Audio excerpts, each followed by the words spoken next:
Ladies and gentlemen, welcome to the live stream this week.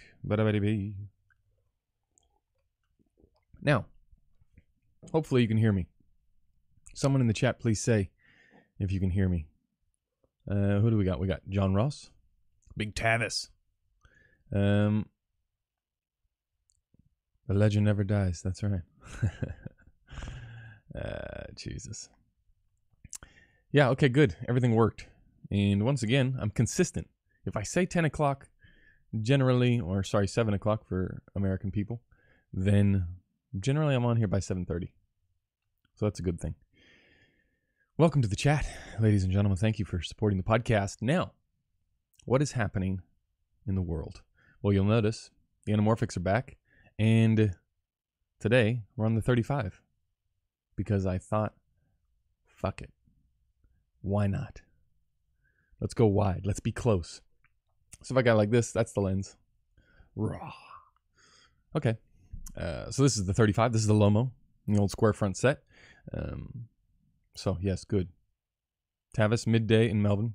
It's probably raining. It was probably sunny an hour ago. Okay, today we're looking at somebody's project. Dylan Hay, I believe. If Dylan is in the chat, go ahead and list down what you did. It looks from the project, I guess we can talk about that when we see it, but it looks like sort of a one-man band, maybe one crew and a little bit of other person. There was lots of great entries too this week. Not entries, it's not a fucking sweepstakes. Lots of people sending some really cool projects, so thank you for that. We're going to try and get to them. Just keep sending them in. It's not, I'm just picking. I really don't know why I picked. I guess I saw some things in this one that I think we could talk about and that I was looking at for my own stuff too. So that brought up things that were right at the top of my mind. So that's why we chose today's and Dylan's, I believe. So what's happening? Well, there's going to be no live stream next week. Number one, I'm going to be in Los Angeles. If any of you are in LA, we probably won't meet up. Only because I'll be there and working every day.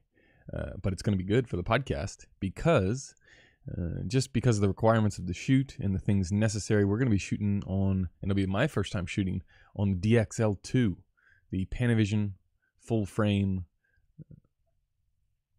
whatever that sensor is called now from Red, the Monstro, I believe. And we are shooting with the set. We've got a connection, thankfully, with Panavision.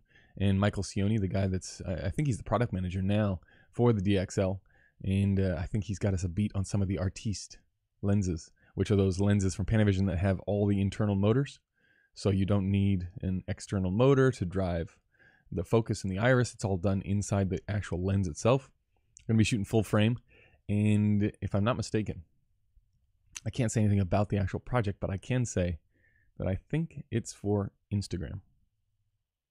In fact, I know it's for Instagram. So there's that. Okay, let's turn that down. Let's turn this down too. Too bright. Too bright. So hopefully everyone is doing good. That is next week. 3 days next week in La La Land, shooting full frame. Probably zoom lenses too, which going to the film and music conference, which you should be. And I'm not just blowing smoke up the conference's ass because they sponsor the show. They pretty much said I could say anything. I mean, I've multiple times sort of poked fun at MusicBed, and they love it.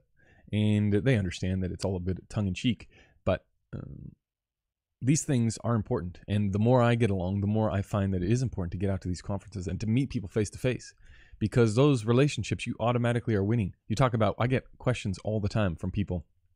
How do I meet new directors? How do I enlarge my circle? How do I find people to do cool projects? Because I'm stuck in this shitty level of cinematography. I'm not doing anything that I like. I'm working for some shitty company, and all we do is make shitty videos. How do I just nudge myself? You know, because it's not gonna be a massive turn where you go from shooting your shitty corporate thing to all of a sudden shooting really great high-end commercials or features. It's not going to be that. It's going to be a little tiny nudge, and you probably won't even notice the nudge. But these little nudges, you can amplify them and multiply them if you go to an area where there's like-minded people. And I guarantee you, just because I know from the podcast and the people that contact me and the people that listen and the people that send me emails, there are lots of you out there. And this is the kind of thing where people get together. You can go to Cine Gear, but Cine Gear, it's not... Cine Gear and NAB even more so. Those places are not the best. It's great for meeting up with people that you know already, but for interacting and meeting new people, it can be very...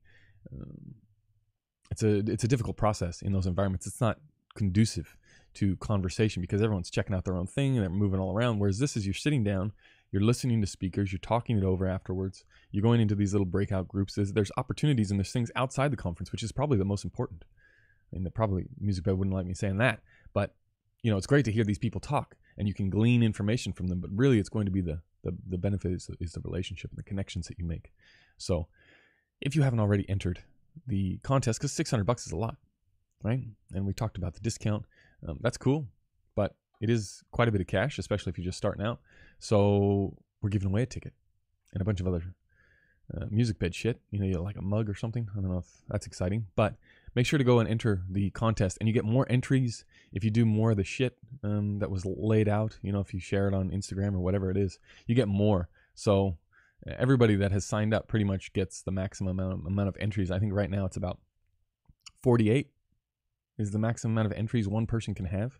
So we'll probably bump that up next week just to get a little bit more motivation to get after it and start spreading the word. And I appreciate it too, because it spreads the word about the podcast and more people hear about it and we can do more fun stuff. And I'm trying to convince this production company to allow me to bring someone on to only shoot behind the scenes for me. Not to shoot behind the scenes for the project, but just for me. So that then I can come, grab it, we can do something a little bit like the videos, the on-set videos. Last time, no, 2 times ago when I was shooting in LA for that project we broke down on the podcast. That was sort of a run and gun on an iPhone, just spur of the moment thing. But it was so popular that it would be nice to be able to do that in a more professional manner, more conducive to the learning aspect of things. But that requires a full-time person. They got to get sign off. Then you got to get the client to sign off. It's a whole bit of a shit show. It's almost easier to do it just without telling anyone, but you've got to get that person on set. So we'll see. Okay. Let's go to questions. Who's got them? We got Blue 4 Delta. Bravo, Johnny. Hey, Patrick, what would your recommendation be for a medium, large, dual-purpose on-set offset monitor that's color accurate? Are you using the Small HD exclusively now? Can you trust the color on it? Medium to large, dual-purpose on and offset. Medium to large. Anything. I don't know what you're calling large.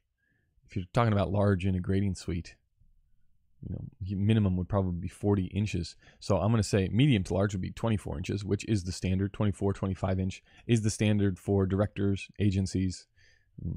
If you're on a feature, a cinematographer will oftentimes have a lighting monitor. DITs, it depends on the world that you're living in, but if you're in commercials, because they don't know where they're going to be all the time and things have to fit through doors and they can be in quite cramped spaces, you find a lot of people gravitate towards the 17 inches, 2 17s for DITs, or a 24 and a 17. Flanders by far the most popular, along with Sony. I think it's the PVM series, which is the shitty version, and that's air quotes shitty because it's still $5,000. But those things, I mean, I've talked about it multiple times here and on the podcast. The monitors are the single easiest decision to make in the world. You will get those on every single job you do. The level, the range to the highest monitor is still such a small buy-in that, I mean, I talked about it last time. I got a Flanders, secondhand Flanders monitor for $1,200, and it rents out for $150 a day. And it paid for itself in less than 2 months. And it's just there. It's just the client monitor that I use. I'm looking at the CM240, which is a pretty older version now of the Flanders. And I love it. It's accurate. You can send it back to Flanders anytime you want. This is what I tell every time I go on set, especially in WA. And this thing is with me. I always use this one for the director's monitor only because it's 10-bit. It looks a little bit better than the shittier versions, which is the BM and the AM. And there's some other LM used to be the shitty version of the Flanders. But you can't go wrong with that stuff. And you can't go wrong with secondhand from Flanders, especially because they'll calibrate it for you. You just have to send it to them. So I would look probably in that direction. If you're going to go for on-camera stuff, I've talked about the 703 from Small HD. It does take a shitload of calibrating, but that would be my go-to. So not a whole lot of outlay in terms of what you get back. So that would be my guess for that. Yeah, I think. Okay. Let's see. We've got Morgan Gold here. Hey, Patrick, in the podcast, you mentioned, actually, let's look at it like this. That way you can see. And I understand someone, I think it was Tim, sent me a message about the box in the right-hand corner instead of putting it on the left-hand corner so you can see the chat. If you are watching this in a replay, which none of you are now, but in the future someone will. So let's be kind to them too. If you're watching in the future, the YouTube stores the chat. So you can just watch this on YouTube and you can see all the chat. If I'm covering up with my fat face, if I'm covering up some of the chat and you desperately want to read that, just go to YouTube and you can do it there. Okay, hey Patrick, in the podcast you mentioned a blue screen to sell as a blue sky out the window. Was that a literal blue screen? Yeah. What did you think it was when I said blue screen? What's a non-literal blue screen, Morgan? I don't know. But yes, it was a blue screen. And it was just pushed really far back. It was a 12 by 12. We only had to cover one window. Pushed really far back. And we actually, I think I misstated it in the podcast. We didn't barely light it. We lit the shit out of it. So that the saturation became less and less and less as it got brighter and brighter and brighter. If you just barely light it, or if you don't light it at all, it's going to look really deep and rich. And we didn't want that. So there you go.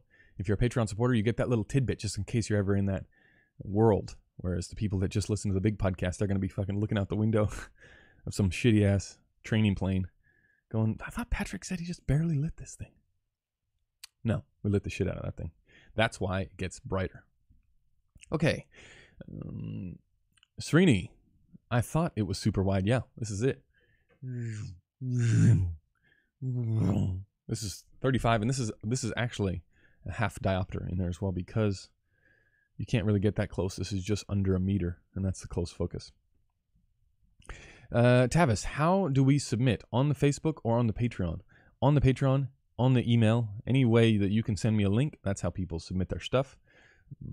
How far do you usually let shadows get crushed on red cameras? Say it's a night scene. Do you have a rule for how much exposure bars fill up in the shadows, or do you just judge it by eye? I definitely don't judge it by eye, but I don't have a hard and fast rule. With the red cameras, now it's been a while, but I have been brushing up on my skills because of this DXL shoot coming up, learning about all the ISO and everything like that and where we should be placing these things. The same still holds true for red cameras, even now with the DXL and the Monstro and all those things, that if you're going into a night scene, there is no reason. There's enough dynamic range if you drop the ISO. There's no reason not to crank it way, way down. That way you can always check.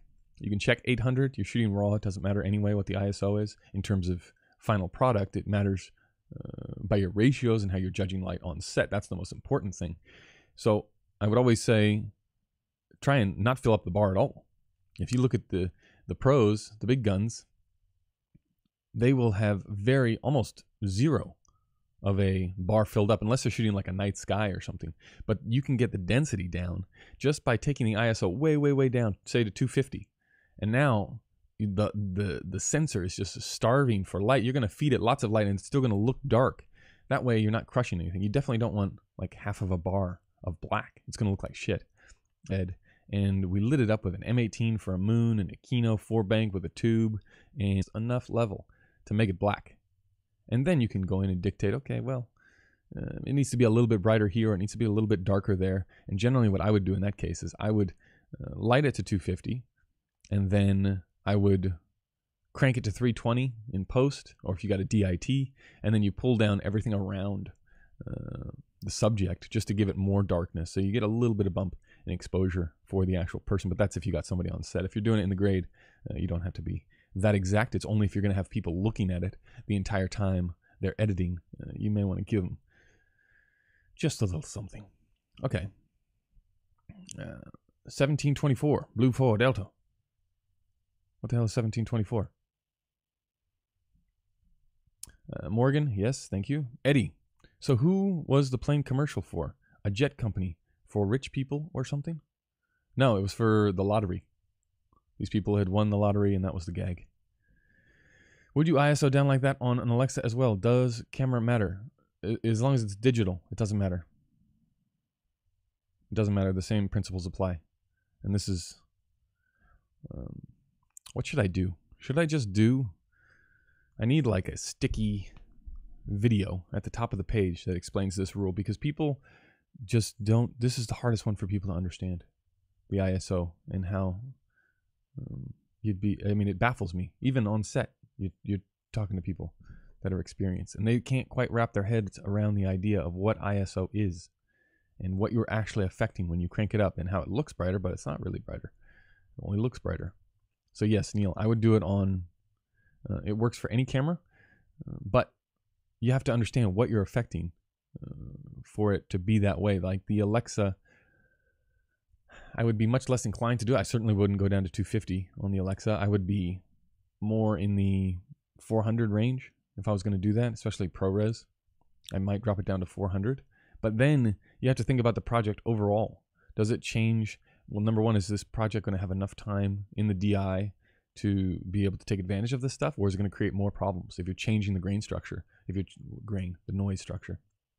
If you're changing that, are you going to have enough time to go in and manipulate it and match it up with all the other stuff? Is it going to look too clean? If you're shooting all your exteriors at 1280, then you go in and shoot 400, it's going to be, it's probably going to be more of a pain in the ass.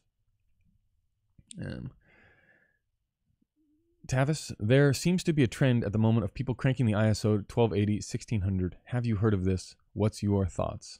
Yeah, this is not a trend at the moment. This is all the way back to episode, I think it was number 1 or number 2 with Max Goldman when he shot that Carhartt ad. Super dark ad, but he was talking about his workflow is ISO 1280, shooting ARRI RAW.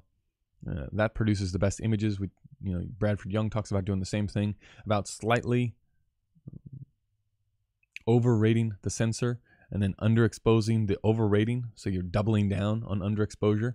And then as you pull things up in the grade, depending on the LUT that you're using, the colors, much like that blue screen idea, when you blast a whole bunch of light at it, it gets less and less saturated. As you take down the light, it gets more and more saturated. So the colors change, and a lot of people think that that sweet spot, or they feel that that sweet spot, is 1280 or 1600. 1600 is a bit of a push, but 1280 on the Alexa.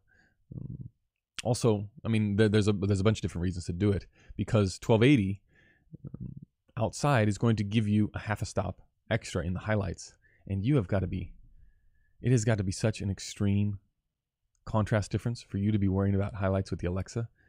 And if you stop and think about 16 stops or 14, whatever it is, I have seen in the monitor where you're like, oh yeah, I won't check false color, I'll just go off how it looks in the monitor, and it'll be like 2 stops over on someone's face in the frame. The person's face is in the frame.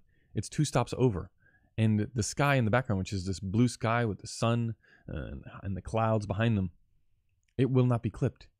You have to be so far off to be 2 stops off. And I'm not saying it doesn't happen, because I just said I do it. But you got to be so far away from where the exposure should feel more normal that it's pretty crazy. So 1280 is more of a feel, and it has to do with, I think, the colors rather than saving that dynamic range, especially on the Alexa. Okay, so I did it recently on a music video, and I went to 1280 and underexposed. Keen to get on the grade and see how it goes. Well, were you shooting with the Alexa, or were you shooting with the Red? Was it RAW or ProRes? Because that's going to make a real big difference. The ProRes way is, I don't know if you get quite the benefit of 1280. You still get that dynamic range benefit, and you get the idea that what you see in the monitor is brighter, therefore you're going to give less light to the sensor, which will keep those colors consistent throughout. But yeah, I don't know if you would get quite the thing. Also, what IRE do you like rating skin tones at on ARRI Cam? So on the Alexa, I always go, and it's probably easy to look up. There is the Alexa, once I got rid of the Flanders, the onboard monitor, I switched over completely to the false color on the ARRI. And when I say I switched over now, I don't, it really was when we talked to Nicholas Johansson on the podcast, when he was like, well, fuck it. You get to a certain level, you're like, if it looks good on the monitor, it's probably good. You don't have to worry about, what did Chivo do in Tree of Life? What stop did he have the skin at? Because the fucking thing has been so manipulated. By the time you actually see it, doesn't mean a lot. It's really good when you're learning, and you probably have to go through that phase. And a lot of you guys are probably doing that right now. But in the end, as you get better and better and better and better at your job and finding stuff that you like, it's so much more about the lighting and so much more about the feel and the. It sounds stupid. It's more about those things that sound stupid, and less about the technical stuff because Chivo has access to the best colorists in the world. He has access to the best post-production workflow in the world. You're not going to lose any information. No one's going to fuck it up. So you have the ability to be a little bit more carefree and more reactive. That being said, I will check the false color almost, well, no, I'll check it every setup. I'll check it every single setup, and probably in between the setups if I think something has changed. And generally, if I'm doing we'll take the plane spot for an example. If I'm doing that spot, I'll do skin tones on people's key sides in the gray bit between the pink and the green on the Alexa. So if you don't know what I'm talking about, the Alexa has a much more basic false color than the Flanders. It's not programmable. You just get one, and that's all you get. And it has red for blown out, yellow for almost blown out, green for middle gray, and pink for where they think Caucasian skin tones would fall. I think that pink on the Alexa, maybe if you were shooting, I would struggle to think of a brand, not even like a Kmart or a Target or a Walmart commercial would want something that bright. But generally, it's between those two. There's a little gray area that you can define, and you can really get it on one side of a person's face, and that way you're just setting the level. But that's in very rare scenarios. A lot of the times, I'll be setting it at that green or just below the green. If it's a darker environment, it's the range is so varied. But what I do use, I only use that middle section of the Alexa false color, that little gray, because it's the narrowest band. That tells me my range. So I know if I'm looking at something, I'm like, oh, I don't know if it's bright enough. I don't know if it's too dark. Well, what I'll do is I'll open the iris if I'm not already there, or I'll close it down, or whatever it is, and I'll get that range on the person's, what would be where the key light is coming from. Say it's a dark scene, and we want it to be down and moody, but I want to set my levels. I want to make sure that everything is ticked off and I'm happy and I'm comfortable going as dark as it looks in the monitor, because there's so many variances that can pollute your eye. It can be how bright your monitor is. If you set the 703, if you're in a studio and you set it to 100, you're going to underexpose 100% brightness. You're going to underexpose by a stop and a half, because you'll just be looking and there's so much backlight coming off of the thing that all of the shadows start to fill in. So you're going to then light down. So with the 703, I always have it, unless it's outside and I actually can't see anything on the screen, I either set it at 20% or 100%. 100%, I know, okay, I don't mind underexposing because I can't see anything anyway. So I'm going to brighten up the monitor as much as I can. Where outside, it obviously is super bright if I can't see shit. So I don't mind underexposing a little bit, because I know, especially with the Alexa, I can be a stop off and no one will ever know the difference. If I'm a stop off and I'm shooting and I go, I don't, maybe I don't check false color. I go over to the DIT tent and I look and I'm like, holy shit, that is bright. What was I thinking? I just go to the DIT.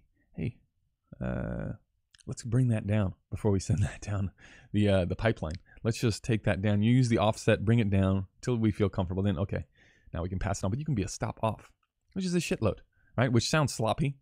But sometimes you're running and gunning and you don't have the time to check everything. You're in this last week. I was in an underwater housing in the middle of this river, and we were shooting on the XT, and the underwater housing is a enormous overstatement. It was a fucking plastic bucket, a plastic box, and it had this, scuba grade plastic in the front that someone had melted onto the box. We sealed up the box, and you can't see shit. It's literally a box that you would get at Walmart. Or one of those clear plastic tubs that you would get at Walmart. And so you can't actually see the monitor inside. You can barely see anything. So setting exposure, almost impossible. No time for light meters. I'm going to get out of the boat and get in the water and go over there and start checking things, or spot meter the sky. Not going to happen.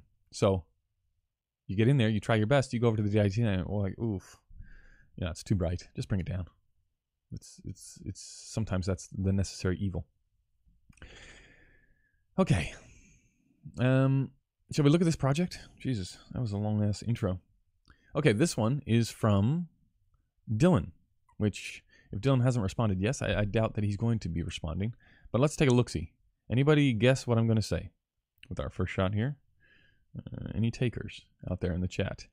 What are we going to say about these shots? Whoops. Okay, here we go. We got this little girl. She is learning to read. All the other kids in class, they know how to read. And this little girl's journey is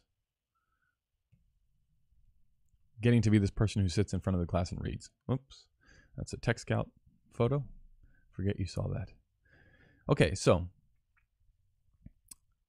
yeah, let's look at this first one. We'll just go down the list because this is not too dissimilar, I think, in setup to what we saw last week, which is last week there were those principles of as long as you get the angle right, you don't need a lot of people. As long as you get lucky with the weather and you get some edge, you can use that edge to your advantage.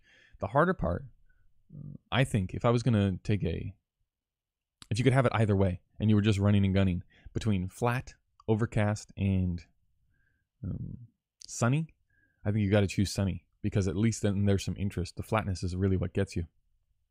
Flatness can be okay as long as you've got the blacks to support you. So in this situation, I don't know if this is necessarily front light. We've got some good shape in here, right? Like you can definitely see this line. She's looking straight down the middle of this anamorphic frame.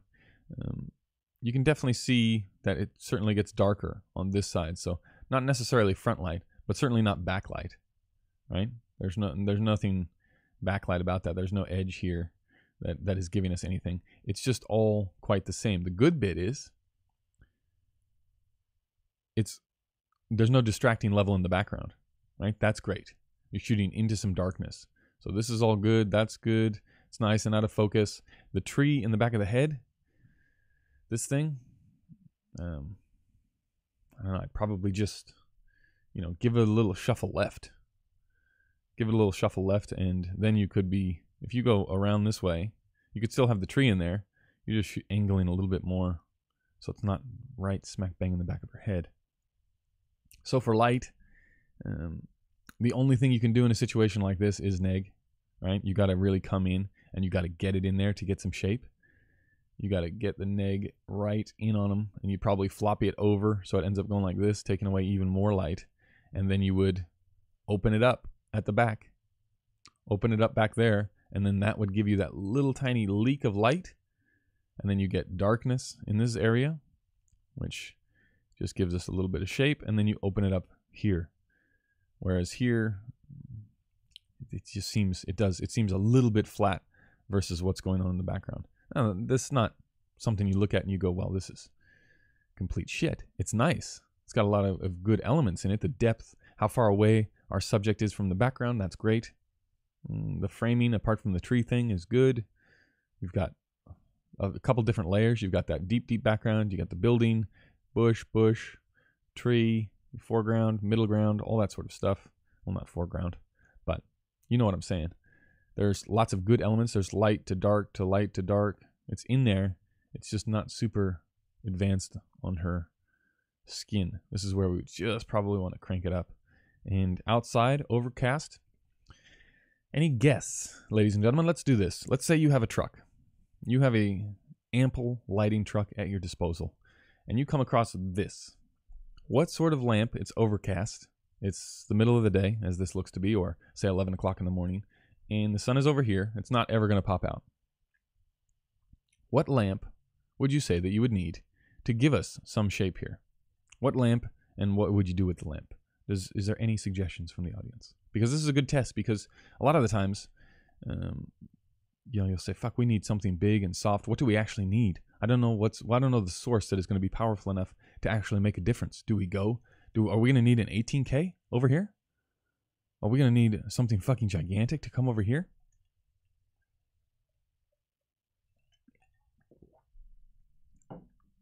Yeah, okay. Tavis the M90. The problem with the cloudy day is, okay, we got two extremes. We got an M90, which is about as powerful as it gets, and we got a light matte. Light matte is probably not going to be enough level on a cloudy day unless you really fucking crank in that nig. Like you would have to get that nig super in there. And then really the light matte is going to be an eye light. You're not going to get like a beautiful nose shadow from a light matte outside at this distance. The M90, the reverse is always, like I say, always better to go bigger, right? Because it's very easy. You can then put a 4x frame in front of the M90, and then you can put a 12x frame in front of it. 12x, you got to be careful when you're asking for frames, because an 8x8, even though it's significant, it's not that much smaller, significantly easier to set up, to manhandle, even a 6x6. I would say in this example, to get a 4x4 would be a little bit small for this. I would want to go with a 6x6. I would say, if we had a suggestion, and again I had a full truck, so okay, we need a little bit of edge here. We need to make it feel like last week when we were talking about that interview.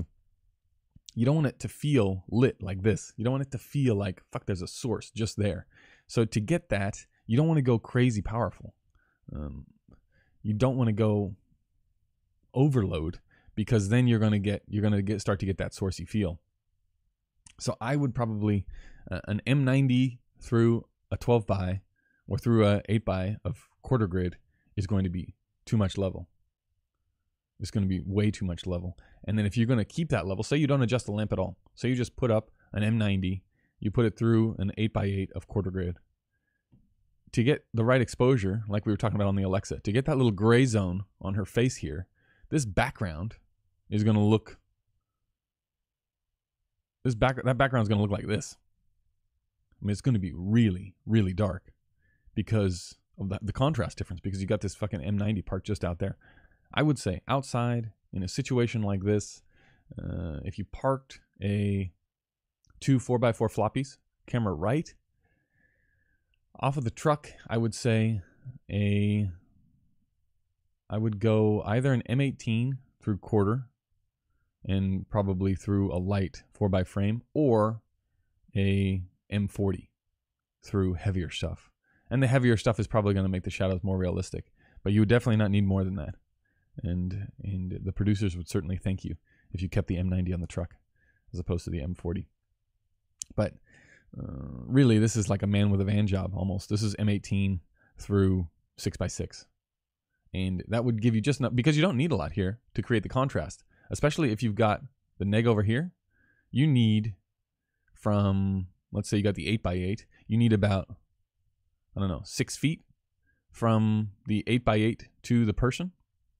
And M18 overcast day, you almost just want the thing to be glowing. If you get half a stop out of it, that raises, let's do it this way. You get half a stop out of it, that raises that side of the skin to, so this side, where's my drawing tool? Let's go, I can't draw on that. Okay, so an M18 would raise this side that much, right? Not a whole lot. But then remember, you're walking in that neg, which would then take the shadow side down to about there. So now you're getting really a 2-stop difference out of just 2 elements. So you have to think of it, you don't really need to overpower that much. Now, if it was full sun, that's when we'd need the M90. But overcast, this close in, you definitely wouldn't want to bring out the big guns. Are you placing bounce on camera left to hit her face? Are you talking to me, or are you talking to Dylan, the guy that shot this? Oops, let's go back. Go back to the original. If it's sunny, I mean, it looks like she's under a tree. If it's sunny, you could get away with you could almost get away with a passive 12x12 ultra. Like you wouldn't actually need the sun hitting it. Just the fact that it's white would be enough in a sunny environment.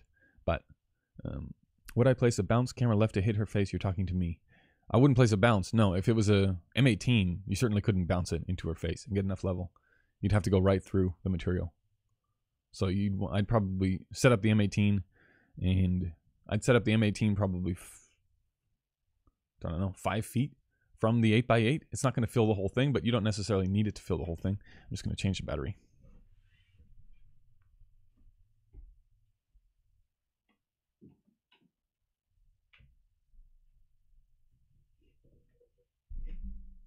you don't need perfect perfect coverage on the M18 on the 6x6. You just won't need to make it bigger than the actual lamp itself. And if you're still not getting enough coverage and it feels sourcey, you just drop a 4x frame in front of it, and it can be something really, really light. That just helps spread it out and make it more even. It won't knock back a whole lot of level, especially if it's like a highlight, right? It's just going to spread it more. So if you're having trouble filling the frame, say you put up that M18 and it still feels like it's going through the 8x8, but when you go around and stand in this little girl's spot, if you stand in there and you look at the 8x8 and it looks like a bright ass circle, and then the contrast by the outside looks much, much darker, that's probably a good idea to go, wow. Okay, let's drop a little something in front of that, just to spread it out more and fill the frame more. Okay, so that's that one. Let's go to the next one. I mean, this frame, we've seen this a bunch of times on the podcast. This is a very, very common frame. This one, good. I guess the consistency now is, what are we chasing here? If we're chasing a story like this, that lighting look is going to be much different than this. I mean, I prefer this look, obviously. It's got some really good things going for it. But I think what's even more distracting than this look throughout the whole thing is if you change from this look to this look. Right? You want to try and keep the density. Whatever you decide early on or before the project starts, so, okay, this is the density that we're going for. This is how deep the blacks are going to be. This is how much the blacks are going to dominate the frame. This is where the interest is going to be. We're going to put these people in this world. The hard part about cinematography is then sticking to that, right? Which is why feature work is probably the most respected, because you're picking an idea and then the hard part is just hammering home. It's like a colorist. If you guys have ever sat with a professional colorist, the look creation is the easiest thing that you could possibly do, right? Any fucking dumbass can roll a few dials, measure one thing back, and then you look at it and you're like, yeah, that's the look. And then you go to the next shot and it's the reverse angle, and there's something completely different in the background, and the DP didn't have time to put up neg or something, and now you got to match that. It's like, oh shit, matching is the hard part. And why in cinematography the hard part is consistency. What are we fighting for? Where do the levels have to be? And that's where the problem solving comes in. You have to come up with a way, okay, we could just turn on the camera and shoot this, which is what this looks like, right? You got there at the right time, you got backlit, that's there, but does that match everything else that we've been doing? I don't know, I think that's the hard part, but you can only really get that by learning how far you can push things and what you need in order to keep consistent. For this, say you really like this look. Well, that means to get this shot to this look, you have got to make some serious calls with the production, whether you're running it or someone else is running it, and say, listen, this doesn't match that. And the only way it's going to match that is with these things. So we can either get those things, whether it's lighting or being there at that time of day, or having the crew to speed you up to get you to this spot earlier in the day. You have to identify those things before you start so that it actually works out and it does maintain consistency. So for this particular shot, all things aside, not looking at any of the other shots in the ad, I like it. You got a few good things going. Composition, you got your little frame for our gal here. She's backlit, right? This is like music video backlit, right? Which is much more extreme than any other form of backlit. The music video backlit you can get away with is huge. There is zero fill going on here, and it's a very low sun, judging by that. You got good things in that the sun isn't in the frame, right? So it's probably just out of frame. You got the benefits of backlight. You can see dark in the background, nice edge here, immediately your eyes drawn towards there. Composition is good. She's raised up in the frame. She's in the right spot in the frame. You got the horizon back there. That is all good. Then you got the change in texture. Another good one. I mean, this is, if you were doing a movie and you were trying to sell a mood board, this is what I would sell. So Srini, if you want it to be less music video backlit, what would you do?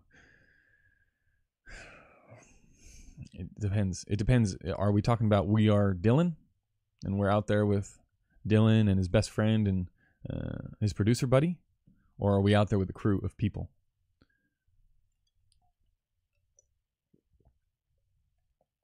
Yeah. Yeah, if you got a crew, then you're going to want to bounce from over here. It looks like it's under the trees, though, judging by how tall these things go up. I would imagine that the bounce would be covered before you got it into frame. So you'd have to have it far enough back to shine that way. Alter bounce, say you put up a 12 of alter bounce here, and to get enough level out of an alter bounce from that far away, you would need for it to be hit with full sun. If you're just getting ambient, it's not going to give you enough level to counteract just how dark the shadows are. You would need something like a, why is the name slipping me now? Something with a P. Something with a P, and it's the mixed checkerboard. Palpatine, Pate, Patreon, Pamion. It's a, I don't know. They make 12 by 12 rags of this stuff. It's silver and gold checkerboard, and it's a hell of a lot punchier. It's really, really reflective, and there's very few situations where you would actually use it. But we talked about it in that episode where the guy was coming across the street. We used it. Guy was coming across the street. We were filming way up north in Australia, the hottest town ever. And a guy was coming across the street, and the sun was so low in the sky that the shadows were super, super deep. And we were about this far away. And the background house was, you don't really use it for people. The background house was super, super dark. And because we don't really care about the shadows on background elements or textural elements, just so that it's not super, super dark, you would shine this 12 by 12, which is really punchy at this thing. And it ends up being like 2 18Ks. Like the amount of level, it's almost like a mirror. The amount of level this thing punches out is crazy. But it's really good for lighting things that are not people. Because if you shine this into people's eyes, number one, they're not going to be able to see. So if you're doing any sort of work in tight where you need to see somebody's eyes, it's too much level. But in here, yeah, I would say go with if you're actually getting sun, it would be alter bounce from over here. Or the alternative would be to, if this is an Alexa, I would say, let's see the histogram. Yeah, I would say you open up, and then in the grade, you would do circle, power window, take down everything out here, but leave this a little bit brighter. So if you open up a stop, let's see what that would look like. Let's do one stop here. You know, something like that is going to be your fill level from a stop. And the sky isn't getting too bad, because then in the grade, what you can do if you wanted that sky back to where it was, you end up coming down here. You know, you would just then take it off of our gal.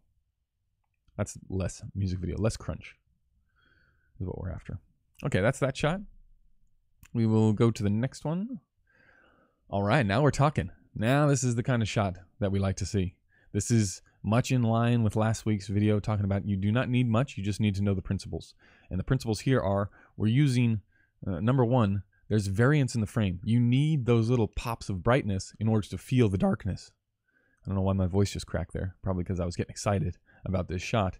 But you need to feel the contrast in order to get a sense of darkness. If this wasn't here, if this little area wasn't here, this would feel really, really dull, and we don't want that. But you got this nice little highlight, then you got the darkness, then you got the light, beautiful, soft, wrapping light here. This little edge on the cheek. This is the kind of stuff that we're talking about. Whereas you can imagine the reverse, right? We're getting so good at these things that it's sometimes easy to forget what the alternative is. The alternative is you swap sides, and now you're looking at this giant, washed out, shitty flatness that is gross, and you're looking into an area that in the back of this classroom, this little girl's in a classroom. Back here, it's going to be all flat and gross. No, we're finding depth. You've got this little bit of book in there that's out of focus. We're looking past that, straight drawn to the eyes. They're in focus. Perfect angle towards the light. And then you got to get two things right in this situation. You got to get their angle right to the light, and then you got to get the camera angle right to them. And this is both of those. You just see that upstage eye. You got this, again, beautiful fall off down here. The composition is nice, where you got the neck and the frame going that way, down across the frame. You've got this thing coming up. So where she's looking is like that, and then the neck is going down like that. It makes for a very easy to view image. And this is probably, if not my favorite from the spot. Definitely up there for contention. This one again, the same idea, but now we're getting into that idea of, okay, what are we doing consistency wise? Are we going for this? And you tell me. Yeah, lame. That's it. Ben got it. Fucking, why am I thinking P? I was thinking pate. It's lame. Lunchtime. That is it. Thank you, Ben. This one, tell me if I'm wrong, but this one to me feels the most polished. It feels like the most care has gone into maintaining this image and presenting it in the best possible way. This is really the one. I just want to crank it up to see. Yeah. That's really the one. This one feels like we didn't have enough, and it's cool. I mean, I like it. It's really, really cool. But does it fit in with the other pieces? Have we gone too much? That would be my question. Still, again, good composition. It's nice. It stands alone as a beautiful photograph. But does it make sense for the rest of the piece? You got just a little bit in here. I mean, this one is an easy fix too. All these inside of this classroom stuff that we're talking about, these are all really easy fixes. This is, a piece of poly. And we're not going for huge amounts of level change. We just want to get it to here. We just don't want to feel like this kid's reading in a dungeon, which is what it feels like at the moment. But I like it. I like, if you would have done that to this, and that would have been the whole classroom mood, I think I would have liked it better. But then again, I probably would be going, I don't know. I'm the not the exception to the rule. I'm the one person who would be looking at going, is this fucking kid reading in the dark? Can't see shit. What's he reading? No wonder she can't read. She's got to turn the fucking lights on. That's what I would be saying. But cool composition. Okay, this one. Now, I wish Dylan was here so that we could talk about the changes in exposure. This is in that same montage. So we've gone from this girl looking great, this guy a little bit darker. I think it's a boy. And then this one, just the flatness. We've gone flat. Because, why does it feel flatter? It feels flatter because there's no hot highlight to set our tone. There's no hot highlight. And this background is just all real dull.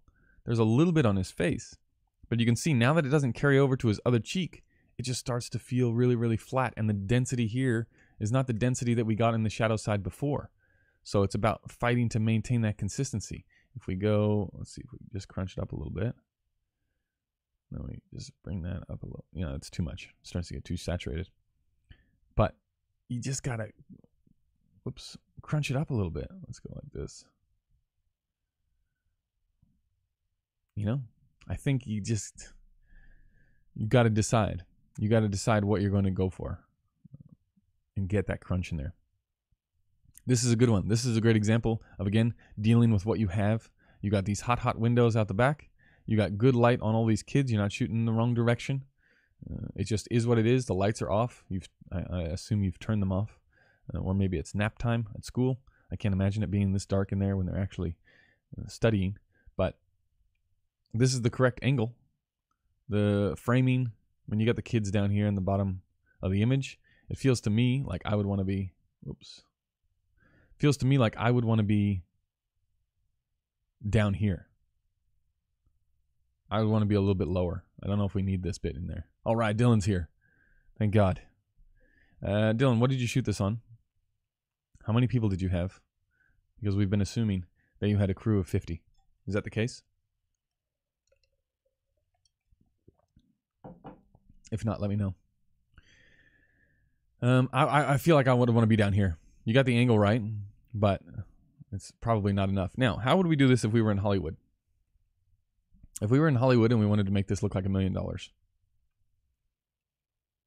Any suggestions? This should be more interactive. Just me talking about what I would do in my own little fucking brain. Anybody? What would you do in this situation? What is the problem here? If we were looking at this on a location scout, where is the issue? I'm going to answer it myself. Because I'm sure at home you're screaming out answers rather than typing them. Chavis, 18Ks through the window, and haze. Haze would certainly help with just how bright this is, but I don't know. I think we would be going the opposite. Well, we're having the opposite problem right now. We're having the contrast too great. This is blowing out, and if you put 18Ks out there, it's only going to blow out more. So, I assume, let's just take some assumptions to make this argument on what we would do if we were in Hollywood. Let's say that the sun is out here, behind the building, okay? And that the sun, this is actually the sun coming through these windows, and it's direct sun, so it's super hot. Actually, now that I think about it, it's probably not right. Probably the sun is over here behind the building. It's lighting up this background, which is why it's so hot. That's problem number one. So we would want to find on the location scout, okay, where's the sun going to be? Because ideally, where do we want the sun? If we don't have access to 18Ks and cherry pickers because we're on the 3rd floor, we want the sun over here. Because it's not the windows that are bright. It's whatever the light is shining on outside the window. The clear windows, they don't do dick. Maybe if they're like diffused windows, you have to start worrying about it. But clear windows don't matter. It's what's outside. So we would like the sun to be over here. So if we were in Hollywood, we would schedule, okay, let's be here. If it's going to be there at 10 in the morning, let's be there at 10 in the morning. It's going to come through. But then you say, well, Patrick, there's going to be, there's 15 lines of dialogue between 3 characters. And it's 3 of these kids and they're all in this class. Well, how long is that going to take? We're shooting with 2 cameras. Well, that's probably going to take 5 hours. And 5 hours, 10 o'clock is not going to be enough. So we're going to have to plant some lights outside. But we don't want to go too crazy because we're going to be able to see it. If this comes down, if this level comes down outside, we're going to start to be able to see out the windows. Now we could take these all the way down, these blinds. That would solve one problem. Or we would want to move this way in the room.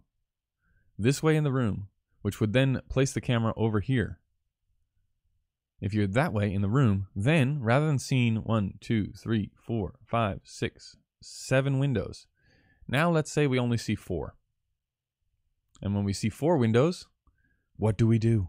This is exactly how we dealt with this problem in the plane. How do we make life easier on ourselves? Well, by only seeing 4 windows, we can put an 18 out there. We could put, say you have 2 18s. You have one coming this way. You have to remember we've changed directions now. We're not looking as we are looking right now. We've changed directions. Over here, we're going to put a 12 by 12 of full grid.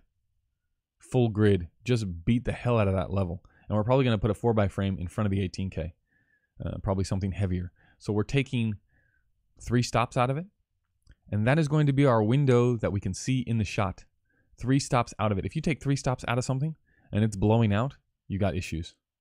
You gone way too overexposed. And then here, for this 18K, we're going to go with quarter grid through a 4x4 of something lighter. So what's going to happen, if we get rid of all this stuff, is this area in the back of the frame and the windows themselves are going to be down. And we would probably want to park the 18K, rather than have it here shining through these windows like this, we'd probably want to place the 18K back that way outside, this way. That way, you don't get a whole bunch of light spilling onto this back wall. We want to keep that back wall down. So probably through there, the lamp. That way you're getting soft backiness on them. Camera's over here. And then for their faces, which is this now, that level there, now to get that to an area where we want it, now we use our slightly brighter 18 into a 12 by from farther away. Just gives us that nice deepness. The thing about, okay, well, why couldn't you use an M40 in this case, Patrick? Well, because of the distance between the first kid and the last kid in the class. Because right now, it seems a little bit like nap time because of the change in exposure. It's so drastic across the room. You'd probably want this level on this little person to be the same as this over here. So you're going to need a bigger lamp from farther away. If you place the 18, or if you place the diffusion right on the window, you're going to get this same quickness in fall off. And we probably don't want that. So, not that Dylan had any access to this stuff, and it's probably a complete waste of time. But, yeah, that's the idea. Okay, next shot. Oh, you shot with a TLS. The Pancrose. Just so happens that I'm picking up a set of Panchros tomorrow at the airport. Let's go to the next shot. Okay, here we are inside of a house. Again, this sort of feels, the mood is there. But I would say if our little girl is reading here, she's having reading issues, it does feel a little bit down. It feels a little bit dark. And I mean, the mood is cool. But I think I see her problem. What we would need. Okay, let's say we got a crew. Let's say we got a crew and we have a little bit of time. Say we've got 30 minutes in this area and we need to come up with a solution for why it's so dark in there. We like all of these practicals on. This is this practical we want on. This reflective thing over here. If we go to this little area, that's awesome, right? You got depth in the shot. You got this foreground element. You got the person that we're looking at. You got the mom's story. You got this little reflective thing. You got this in the background, lighting that up. That's all awesome. But just say we think it's too dark. How do we fix this? We maintain the shape, but we fix it. What I would do is polecat across here. You put something, either 2 area 48s or a light mat or a light tile, something like a 4x4 frame. And you're going to put it on the lowest level imaginable. And all that's going to give you is just a room tone, just like a you know, a source that just comes out of, you shouldn't be able to feel the source. It should be on such a low level that there just is level. You don't know where it's coming from. It's not like there ends up being some hot edge on the fridge. It just, out of nowhere comes illumination. And that room tone is really the thing that can take a dark scene like this and make it feel slightly more plausible. It feels quite down here. The direction is good. Shadow on mom, that makes sense. Background, you know, you got these lines. The composition is awesome. It's just those last little touches of, hey, could we just give more shape by playing with those levels in between. If we look at the histogram, man, this thing is not big, not conducive to live stream viewing. Can you see the histogram? Can anybody see the histogram? Is that coming up? No. Yes, it is. Okay. You see how it's a very steep drop off. You just want to fill in this area here, that little bit, just in there. Just fill that up. Fill that up with room tone. Yeah. Tavis, yes. You could bounce a little 650 into there, dim it right down. That is what you could do, for sure. If it's not white, easiest thing to do, the Source 4 is great for just this application. When you need to get into a scene, especially if you're shooting deep into something with narrow areas, this is like the David Mullen trick. If you take a 4x4 or a 2x4 poly, you just put it up in the ceiling. This is like pre-matte days.